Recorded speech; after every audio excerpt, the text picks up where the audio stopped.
Oke, bismillahirrahmanirrahim. Assalamualaikum warahmatullahi wabarakatuh. Saya akan menjelaskan tentang, ini ya, praktek lapangan ya. Jadi praktikum itu tidak harus di laboratorium, tapi ini praktek namanya praktek lapangan, kami sebut sebagai praktek lapangan. Eee, d Nanti Anda melakukan praktek ini di lingkungan sekitar ya. Kalau kebetulan sedang ada di Malang, boleh di sekitar Eee, kampus mungkin, boleh di sekitar tempat kos begitu, atau kalau sedang di rumah juga bisa. Jadi ini praktek lapangan ini berkaitan dengan, eee, bagaimana cara atau kita bertindak seolah-olah sebagai ini ya, jadi sebagai orang yang kemudian, memeriksa kehalalan suatu produk. Anggaplah ini menjadi penyelia begitu ya, atau menjadi, audit, tapi kena targetnya memang adalah produk-produk yang sederhana, yang UMK. Ini satu jenis produk saja, karena semakin banyak produk, maka, yang harus dipastikan itu juga semakin banyak ya. Untuk sementara mungkin menghindari yang, eee ada banyak proses yang melibatkan teknologi, kecuali Anda punya akses itu boleh. Kemudian juga, jadi kenapa yang disasar di sini produk UMK, supaya nanti prosesnya kita mudah. Jadi bagaimana mengimplementasikan, eee, sistem jaminan halal begitu ya, ini pada kasus-kasus yang sederhana terlebih dahulu. Nah, jadi biar prinsipnya itu bisa bisa dapat semuanya, ya mulai dari bahan baku sampai dengan, produksi sampai dengan penyajian, itu harapannya ya. Kemudian ini juga, eee eee, coba mencari katakanlah, eee ini ya, jadi stakeholder atau jadi yang targetnya ini yang kooperatif, karena memang tidak semua pelaku usaha itu mau nanti diwawancara. Jadi ini ada beberapa 2 sampai 3 minggu itu, ya Anda lakukan ini, oh kira-kira mana yang bisa didekati ya. Nah, ke depan ini juga penting karena UMK ini kalau kemudian mau kooperatif nanti bisa diajak untuk didaftarkan, mendapatkan sertifikasi halal melalui aplikasi Si Halal. Jadi sudah paling tidak sudah kenal. Jadi kita sekaligus melakukan semacam sosialisasi begitu ya tentang apa sih pentingnya namanya sertifikat halal pada semua produk. Nah, ini saya berikan contoh yang juga sederhana, ya sederhana. Jadi yang pertama di sini, kita akan mencari atau menentukan, titik kritisnya bahan, ya. Jadi di sini tujuannya semua mampu menemukan UMK yang belum tersertifikasi halal ya. Ya, jadi banyaklah penjual-penjual makanan ringan atau apa begitu ya. Kemudian, eee, mahasiswa mau menentukan titik kritis halal produk tersebut, ya. Nah, di sini saya memberikan contoh, eee, ya, jadi ini salah satu produk makanan, makanan ringan dan ini satu saja ya, tadi saya contohkan kenapa sih kok satu dulu, ya kalau satu nanti sudah dapat polanya yang lain, akan ya sesuai ya, jadi tinggal nanti entry-entry saja. Nah, ini contohnya adalah produk cookies ya, cookies mini Mbak Ayu. Jadi, ini kan bahannya sederhana. Nah, bahannya di sini kita, eee, apa namanya, kita tanyakan bahannya apa saja dan nanti kita cek begitu. Ada tepung terigu, ada gula pasir, telur ayam, ragi atau yeast, margarin, kelapa, keju, mesis, kacang tanah, garam, ini kelapanya double added dan air ya.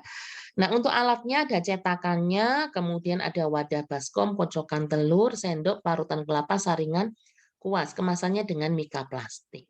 Nah, kemudian setelah kita melakukan wawancara ya pendekatan dengan UMK, termasuk kemudian eh, melihat bahan bakunya, ya bahan bakunya mungkin bisa kalau boleh difoto bagus ya, boleh difoto, tapi jika tidak mungkin dicatat saja tepung terigunya apa dan sebagainya ya. Nah, kemudian kita buat tabelnya ya. Jadi tabel dari bahan. Buatlah tabel bahan, spesifikasi merek dan bukti. Ini contohnya satu tepung terigu dan kebetulan ini contohnya dia tepung terigu kemasan, ada mereknya, ada SH-nya. Nah, SH-nya Anda bisa cek online ya, bisa juga kemudian di kemasannya kan ada. logo halalnya ya. Kemudian gulanya juga. Nah, ternyata gulanya ini macam-macam orangnya. Tapi yang jelas dia juga gula kemasan ada Rose Brand, ada KBA, Gulaku dan Gunung Madu. Oh, ternyata semuanya ada SH-nya. Nanti di list Gulaku nomor sertifikatnya apa, kemudian dan sebagainya ya. Telurnya kan telur termasuk positif list ya, atau yang tidak kritis, telur alam curah. Ada juga kalau misalnya ada yang telurnya merek, misalnya mereknya Alfamart ya enggak apa-apa, tapi di sini misalnya kebetulan telurnya tidak ada mereknya. Dan telur termasuk yang non titik kritis ya. Kemudian ragi atau yeast ini juga ada kemasannya. Ini ada mereknya Fermipan Dry Yeast. Nah, sudah ada SJH-nya, ada nomor sertifikatnya. Terus kelapa. Nah, kelapa ini positive list ya. Jadi ini produk tanaman ya. Nah, dia non titik kritis atau positive list, jadi ya tidak masalah ya kelapanya. Kemudian ada keju ya. Jadi di sini ada keju kemasan juga dia. Kemasan di sini ada mereknya. Nah, ini juga bermacam-macam ternyata. Dia pakai MAC, pakai Procis, mungkin Kraft, Emina, begitu ya. Nah, di sini karena dia sudah ada, dia kemasan, kemudian ada mereknya, ini juga bisa di-search nomor sertifikat dari ini ya, merek-merek ini. Nah, margarinnya juga demikian. Ternyata dalam pemeriksaan di lapangan dia punya margarin Forvita, Vilma, dan juga margarin non merek, jadi curah. Nah, kemudian di sini berarti ada satu yang titik kritis yaitu margarin non merek yang harus ditelusuri. Sama juga dengan meses di sini, mesesnya dia bukan yang kemasan ya, dari mereknya tidak ada, nanti juga titik kritis. Kemudian untuk kacang, garam, air ya. Maaf ini kalau garam ada. Kemasan ada mereknya, harus ada SH-nya nanti di sini nomornya. Sedangkan kacang dan air ini non titik kritis ya, kacang tanah, di sini air. Nah, apa yang kita lakukan di sini? Jadi kita lihat mana bahan-bahan yang ada titik kritisnya. Ya, jadi seperti kalau sudah tersertifikasi kan berarti aman ya. Jadi di sini ada margarin, ada juga meses. Ada dua di sini. Nah, bahan ini yang tadi yang tidak, oh ya, jadi dari margarin non merek ya, ada juga meses non merek. Nah, kemudian apa yang dilakukan oleh kita? Kita anggaplah kita di sini sebagai penyelia begitu ya dari auditor internal yang nanti kita berikan masukan. Nanti kita berikan ini kita dokumentasikan dulu ya. Jadi ini misalnya terigu, ini gula, kemudian macam-macam tadi ada kacang ya, ada keju, ada meses ya, semuanya diberikan lampiran. Kemudian oke sebelum kita melis yang titik kritis, kita ke tabel alatnya ya. Jadi di sini ada cetakan pukisnya, ada baskom, ada alat pengocok telur, kemudian kuas, parutan kelapa, saringan, panci, plastik mika. Nah, untuk bahan-bahan yang berasal dari bahan anorganik seperti logam, kemudian plastik ya. Jadi dari metal-metal ini biasanya tidak punya titik kritis ya. Jadi memang bahannya kan dari bahan ini mineral ya, dari bahan plastik juga mungkin berasal dari minyak bumi begitu. Nah, tetapi di sini ada kuas ya, kuas yang jadi yang dianggap dari alat ini yang mempunyai titik kritis itu adalah kuas. Karena yang lainnya di sini plastik, kemudian bahan-bahan logam itu tidak ada titik kritisnya ya. Nah, Anda juga bisa melakukan dokumentasi ya, ya ini cetakannya, baskom, dan sebagainya. Ini kuas ya. Kuas yang dia menggunakan kuas dari bulu binatang. Kita kemarin mempelajari bahwa pada bulu binatang, bisa saja kalau dia dari babi, dia menjadi jatuhnya dia najis. Nah, kemudian setelah kita dokumentasikan, nah nanti tadi sudah kita list ya, mana yang kritis tadi alat dan bahan ini sudah. Nah, kita kemudian ke proses ya, ke proses. Nah, proses di sini berarti kita lakukan pemeriksaan terhadap proses produksinya ya. Jadi tujuannya adalah kita menentukan aktivitas kritis. Nah, di sini ada catatan pelaku usaha tidak perlu memberikan komposisi secara rinci, hanya caranya saja. Jadi misalnya 1 kilo tepung, telurnya berapa tidak perlu, itu kan rahasia perusahaannya ya, misalnya margarinnya berapa dan sebagainya. Tapi yang perlu kita wawancara di sini adalah cara pembuatannya ya. Jadi misalnya cara membuat cookies ya, kocok telur dengan garam dan gula sampai tercampur dan mengembang. Kemudian kelapa dikupas, dicuci, diparut dan diambil santannya. Ini kan nggak perlu kelapanya berapa, airnya berapa. Ini rahasia perusahaannya ya, rahasia pelaku usaha. Itu tidak harus, tapi kalau memberikan secara detail juga boleh-boleh saja ya. Kemudian dimasukkan tepung terigu dan dikocok dengan perlahan bergantian dengan santan. Jadi setelah garam, telur, garam, dan gula pasir dikocok, santan dan terigunya dimasukkan secara bergantian. Kemudian baru dimasukkan ragi instan. Nah, ini juga tidak dijelaskan berapa gram atau berapa sendok begitu ya. Didiamkan 30 menit sampai mengembang. Kemudian margarin dilelehkan di atas panci. Ini panci harusnya ya. Jadi panik ya. Jadi panci memang panci. Kemudian didinginkan ya, didinginkan dalam sampai dia apa namanya tidak didinginkan begitu ya keterangannya, tapi masih cair dan dimasukkan perlahan-lahan sambil diaduk. Nah, jadi ini penyiapan bahannya tadi. Kemudian untuk pembuatannya memanaskan apa tadi ya, cetakannya diolesi dengan margarin ya, menggunakan kuas, kemudian dimasukkan adonannya, ditunggu setengah matang, ditaburi dengan macam-macam, ada keju, ada kacang, ada coklat, kemudian ditutup kembali sampai matang. Nah, ini proses pembuatannya. Ya. Nah, di sini kalau tadi kita menemukan bahan yang kritis, ya, bahan dan alat yang kritis, tadi bahan bakunya ada margarin, ada mesis, alatnya ada kuas. Nah, untuk aktivitas kritis, jadi kita tuh mengamati di tempat produksinya. Ya, di tempat produksinya kira-kira bagaimana. Ternyata ini temuan yang ada di lapangan. Yang pertama, telur tidak dicuci. Ini termasuk aktivitas kritis. Kenapa? Telur itu kan sebenarnya halal. Tetapi karena telur tadi itu ada yang nempel sisa kotoran dan sebagainya, maka sesaat sebelum digunakan harus dicuci. Ya, karena kalau sama juga di industri besar begitu daging, telur, apa semuanya masuk itu kan dicuci dengan air yang mengalir ya, yang grojok begitu. Airnya memang dari atas ke bawah dia dicuci. Sama juga harusnya untuk industri UMK ini harus dicuci dengan air yang mengalir sampai terhilang yang menyebabkan yang diduga najisnya. Jadi kita tulis telur tidak dicuci. Nah, di sini ada kelapa dicuci dalam wadah baskom. Jadi cara mencucinya tidak memenuhi syarat, tidak menggunakan air yang mengalir. Jadi direndam-rendam saja.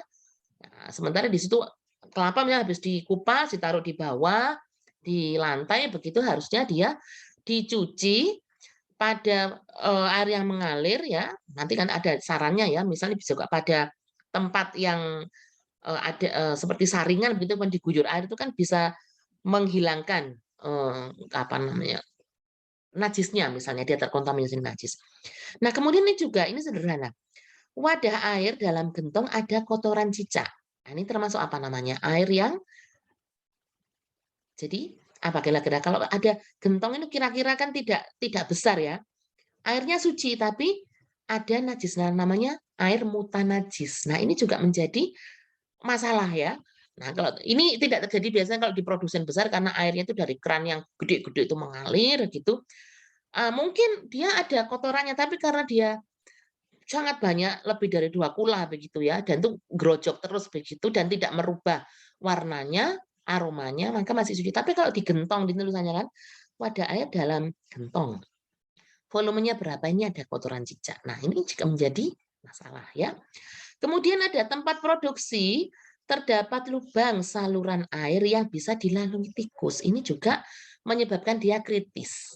Karena tikus tadi mungkin dia menggigit dan sebagainya. Nah, ini yang kita tulis namanya aktivitas kritisnya. Nah, baik kalau kita sudah tahu bahan kritis dan aktivitas kritis, kita memberikan saran perbaikan. Jadi tujuan yang berikutnya, kita mampu memberikan saran perbaikan pada titik kritis maupun aktivitas kritis. Ini contohnya adalah produknya ya. Nah, ini menarik sekali nih cookiesnya ya yang ada apalagi masih hangat begitu ya. Nah, kita berikan catatan titik kritis dan aktivitas kritis serta apa yang harus diperbaiki. Nah, ini contohnya di sini margarin curah. Margarin curah, tadi sebenarnya dia menggunakan beberapa nih, ada misalnya Blue Band, Forvita, ada Vilma, tapi juga margarin curah. Nah, apa yang bisa kita sarankan? Menggunakan margarin yang sudah SH. Jadi semua mereknya juga diajukan. Misalnya begini, dia curah tapi dia dari Blue Band, maka harus ada dokumen pendukung. Jadi kalau yang dimaksud di sini kritis apabila curah dan tidak bisa ditelusuri mereknya apa. Kalau repacking bisa misalnya Blue Band yang gede begitu ya, atau Vilma atau margarin apalah namanya ya. Dia kemasan tokonya kemasan 10 kilo. Nah, dia repacking tapi masih jelas di dalam kemasan kardusnya itu namanya misalnya Blue Band, tapi dia belinya ngecer itu pasti boleh. Sama juga dengan gula dengan tepung terigu ya, kalau tepung terigu segitiga tapi dia belinya curah, artinya dia beli ada mereknya, ada sertifikat halalnya, tetapi belinya dalam bentuk repacking itu boleh.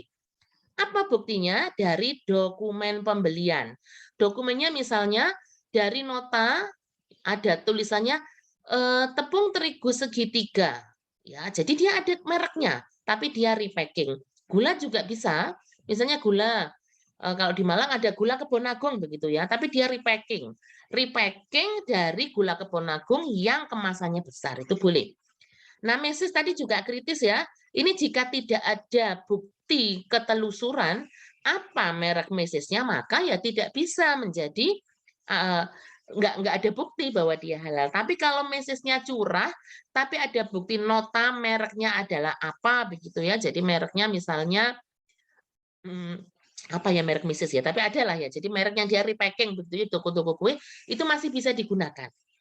Namun jika kemudian tidak ditelusuri juga kesulitan, maka sarannya gunakan yang ada mereknya dan sudah tersertifikasi halal.